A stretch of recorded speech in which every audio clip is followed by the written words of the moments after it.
Anda masih bersama kami dalam Kominfo Newsroom. Pemirsa, Kepala Pusat Kesehatan Haji Kemenkes Budi Silvana menyatakan sebanyak 95.702 jemaah haji dinyatakan siap dan memenuhi syarat keberangkatan ke Arab Saudi. 95% calon jemaah haji tersebut sudah mendapatkan vaksinasi COVID-19 dengan dosis lengkap.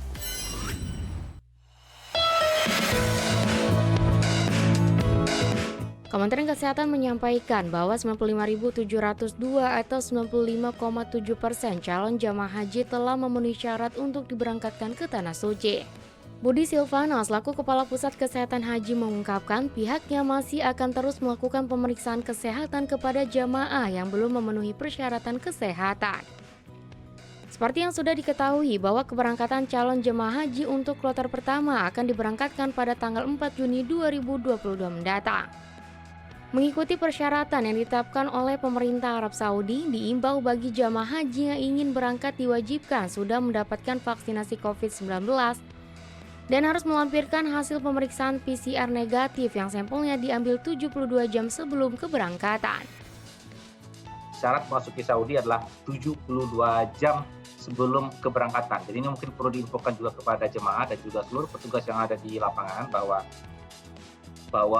hasil PCR itu harus sudah keluar 72 jam sebelum jemaah berangkat. Pertanyaannya adalah bagaimana kalau misalnya nanti hasil pemeriksaan itu keluarnya lebih dari itu. Jadi tidak bisa. Jadi jemaah yang hasil PCR-nya belum keluar dari 72 jam itu mungkin tidak akan diberangkatkan. Untuk itu waktu ini sangat harus kita perhitungkan terutama oleh petugas dalam menyampaikan terkait dengan waktu pemeriksaan PCR.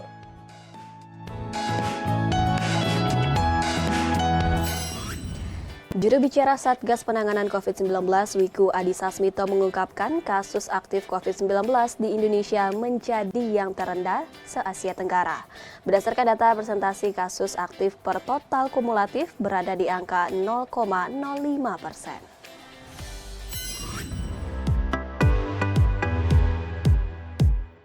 Juru bicara Satuan Tugas COVID-19 Wiku Adhisa Smito mengatakan penanganan COVID-19 di Indonesia terus menunjukkan perkembangan yang positif. Terlihat dari angka kasus aktif di Indonesia menyentuh angka 0,05% lebih rendah daripada negara di Asia Tenggara dan Australia.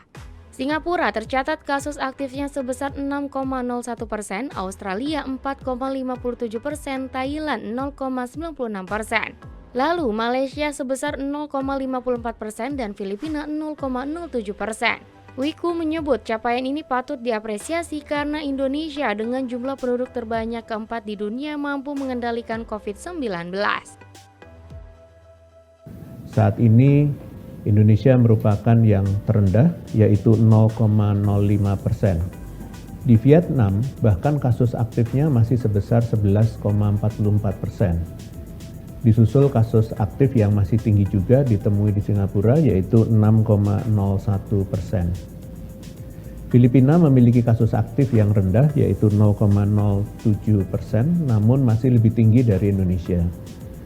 Ini adalah prestasi yang patut diapresiasi mengingat Indonesia mampu bersaing dan menunjukkan bahwa dengan karakteristik negara yang terdiri dari berbagai pulau, suku bangsa, dan karakter masyarakat yang berbeda-beda, dan sempat mengalami berbagai keterbatasan sumber daya dalam penanganan pandemi, kita tetap mampu memanfaatkan dan menggerakkan seluruh komponen bangsa untuk terus berkontribusi dalam menekan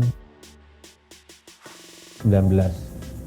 Tentunya hal ini terus kita pertahankan, mengingat pandemi ini secara global belum usai. Artinya, tetap ada kemungkinan untuk di waktu yang akan datang terjadi kembali kenaikan kasus, terlebih masih ada ancaman munculnya varian-varian baru COVID-19.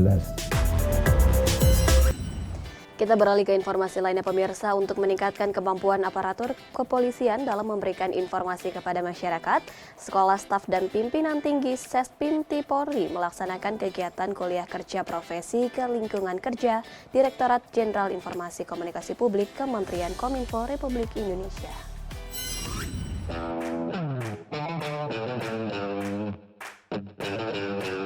Seiring dengan pesatnya kemajuan teknologi informasi, nyatanya telah membawa pengaruh yang besar dalam kegiatan penyediaan, pengelolaan, dan penyebarluasan informasi.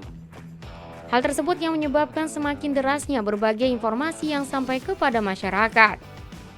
Selain dibutuhkan kecerdasan masyarakat dalam memilih dan memilah informasi, produsen atau pihak yang menyediakan dan menyebarluaskan informasi juga harus mampu mengolah informasi yang akan disebarluaskan, termasuk juga pihak kepolisian.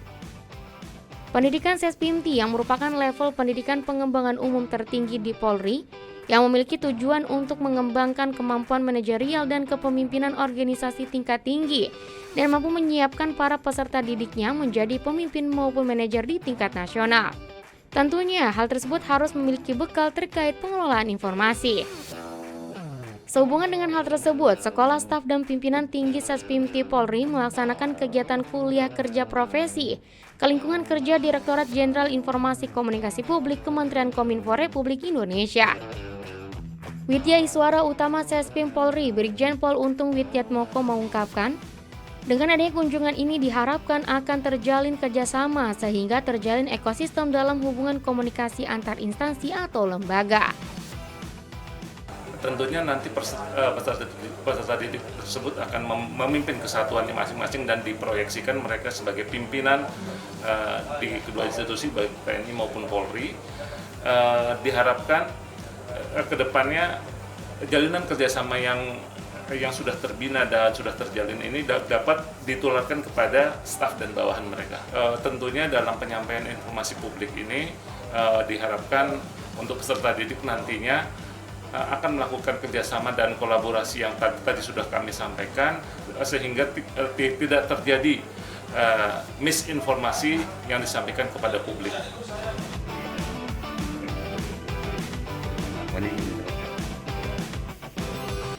Pemirsa, W20 Sispreneur merupakan upaya untuk mendorong ekonomi inklusif melalui pemberdayaan kepada womanpreneurs. Dengan adanya serangkaian kelas, diharapkan mampu mencetak UMKM perempuan yang unggul dan berdaya saing. Pada tahun 2019 tercatat bahwa ada sebanyak 65,5 juta unit usaha di Indonesia. Sebesar 99,99% digerakkan oleh UMKM dan lebih dari 50% dari pelaku UMKM adalah perempuan. Dengan potensi besar yang dimiliki perempuan tersebut, maka diperlukan gerakan atau upaya pemberdayaan perempuan agar mampu terus berdaya saing dalam sektor usaha. W20 Sispreneur merupakan upaya untuk mendorong ekonomi inklusif melalui pemberdayaan kepada 1.000 womanpreneurs Indonesia agar berani naik kelas melalui adanya akses permodalan dan transformasi digital.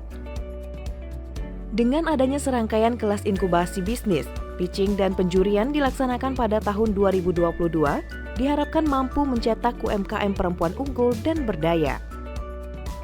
Pada peresmian W20 Sispreneur, Deputi Bidang Kesetaraan Gender Kementerian Pemberdayaan Perempuan dan Perlindungan Anak, Leni N. Rosalin menyebutkan bahwa kontribusi perempuan dalam UMKM saat ini sangatlah penting. Kontribusi ekonomi melalui UMKM perempuan, datanya tentu saja bisa dilihat di sini, ya, bahwa kalau kita urut dari jumlahnya sudah lebih dari 50%, ya, sekitar 54% dari pelaku usaha mikro, kecil, dan menengah di Indonesia itu adalah perempuan. Ini sering disampaikan di berbagai kesempatan, di forum-forum internasional oleh Ibu Menteri dan oleh semua para pembicara. Dan kita ini memberikan sumbangan, UMKM Indonesia ini memberikan sumbangan yang cukup signifikan, ya. Jadi inilah pentingnya Ibu Bapak sekalian, bahwa kita perlu memberdayakan para perempuan melalui usaha mikro, kecil, menengah agar bisa berkontribusi secara maksimal, ya.